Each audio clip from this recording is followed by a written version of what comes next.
বাইরে সৌদি আরবের একটা জিনিস আমার কাছে খুব ভালো লাগে, কিছু কিছু মেয়েরা আছে ছেলেরা এইভাবে তসবি গিফট করে। মেয়েটা শুধু তসবি গিফট করতেছে না, সাথে একটা দামি কলমও গিফট করতেছে। চাইলে ভালোবাসা দিবসে আপনিও আপনার প্রিয় মানুষকে উপহার দিতে পারেন, যেটা সব সময় কাজে লাগবে। আর এটা হইতেছে হালাল গিফট। এইটা কালকে একটা অর্ডার রাখা ছিল, কালকে ঝামেলা থাকার জন্য কাজ করতে পারি নাই, আর কাস্টমারে আজকে কাজটা প্রয়োজন, সেজন্য আমি রেডি করে রাখতেছি, একটু পরে আইসা নিয়ে যাইবো। দেখেন ভাই, আমরা যখন কাস্টমার থাকে না তখন সারাদিন বৈশা মোবাইল ইউজ করি, আর যখন কাস্টমার চাপ থাকে তখন মনে করেন যে একদিনের কাজ আর একদিন গিয়ে করা লাগে। আর এই কাস্টমারটা আগে ভাগে অর্ডার দিয়ে রাখছে, কারণ এখন 2-3 দিন দোকানে প্রচুর ঝামেলা হইব, কাস্টমার এর দোকানে সিরিয়াল লাগাই খারাই থাকবো। কারণ সব দোকানে কি অবস্থা, যখন সৌদি আরবে কোনো মৌসুম চলে, আর বিশেষ করে তারা তখন একবারে পাগলের মতো বাইরে আইসা মনে করেন কেনাকাটা করে।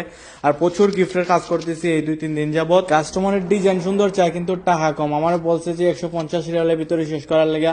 150 রিয়ালের ভিতরে জাস্ট আমি 9টা গোলাপ রাখবো, আর এই কাছের বুয়াম, কিছু পাথর আছে। সৌদি আরবের টাকায় সবকিছু কিনতে হয় ভাই, এই দেশের টাকা ছাড়া কোনো কথা নাই। এই পাথর গুলো মনে করেন যে 2.5 রিয়াল কিলো কিনা পড়ছে, 10 কেজি এক প্যাকেট কিনছিলাম 25 রিয়াল দিয়া, যা বাংলা টাকায় 90 টাকা কেজি। 1 কেজি পাথরের দাম। এই বুয়ামের ভিতর হয়তো 3-4 কেজি পাথর আছে, চিন্তা করেন। এখন দেখতে তো আমরা পাথর যে বুলাগন সাদা পাথর, জাফলংয়ের পাথর এগুলার মতোই দেখতে। আমরা ফুলের তুরার রেট একভাবে রাখি, আর এই ধরনের কাচের বুয়ামে কাজ করলে রেট আরেকভাবে রাখি। এই কাচের বুয়ামে জাস্ট 9 পিস গোলাপ রাখবো, আর সম্পূর্ণ টোটাল মনে করেন যে 150 রিয়ালের বিল তুলবো। কারণ এই কাজগুলা করতে একটু সময় লাগে, অন্যান্য কাস্টমার আসলে তারা চলে যায়, সেজন্য আমাদের লস হয়ে যায়। এই জন্য চেষ্টা করি যে 2 কাস্টমারের টাকা 1 কাস্টমার থেকে উঠাই নেওয়ার।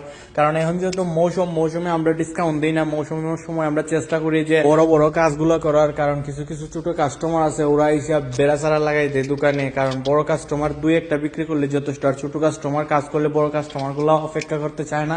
এখন সৌদি আরবে যারা ফুলের দোকানে কাজ করেন, অনেকে আমার এই কাজটার দিকে প্রশ্ন করবেন, ভাই মাত্র 9টা গোলাপ দিয়ে আপনি 150 রিয়াল রেখে দিলেন, পুরো টাকাতে করলেন। ভাই এখন সিজন চলে, সারা মাসের কাজ মনে করেন যে এখনই করা লাগবো। আর শুধু আমি না, আমার আশেপাশে সব দোকানে এখন ফুলের দাম বাড়াই দিছে, আর ছোট ছোট কাস্টমার থেকে বড় বড় কাস্টমার গুলোই করার চেষ্টা করে। কারণ সবসময় তো আর ব্যবসা নাই ভাই, এমনি যে মাসগুলা যায় দোকান ভাড়া কারেন্ট বিলে ওঠার মতো সম্ভাবনা নাই। আর এখন যেহেতু সিজন, সেই জন্য আমার ম্যাডামে বলছে যার কাছ থেকে যত পারাস বাড়াই নিবে। এখন হইতেছে মৌসুম, পরে আবার বইয়া থাকবে, কয়দিন পরে দেখবে বেচা কিনি নাই, এখনই তোর ব্যবসা করার সময়। যাই হোক, আরবিরা বুঝে, কারণ আরবিরা জানে কিছু কিছু কাস্টমার আছে কোনো দাম দর করতো না। এখন এরা দেখবো দোকানে ঝামেলা যত হইমু অত টাকায় দিয়ে কিনে নেওয়ার যাইবো। কিন্তু যখন আমরা বইসা থাকি, কাস্টমার থাকে না, বাজার মান্দা থাকে, তখন এরা 5 রিয়াল জিনিস কিনতে গেল 10 দোকান ঘুরে কেনাকাটা করে। এখন কোনো দাম দর করতো না, দোকানে আইসিয়া জাস্ট দেখবো একটু ঝামেলা।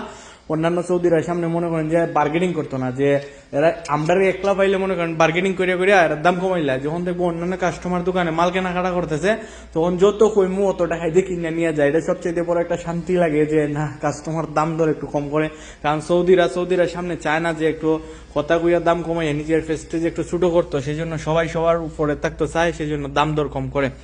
এটা হইতেছে 150 রিয়ালের একটা কাজ। কেমন হয়েছে অবশ্যই জানাবেন, আর ভিডিওটা ভালো লাগলে লাইক কমেন্ট শেয়ার, অবশ্যই পেজটা ফলো দিয়ে রাখবেন। ধন্যবাদ সবাইরে।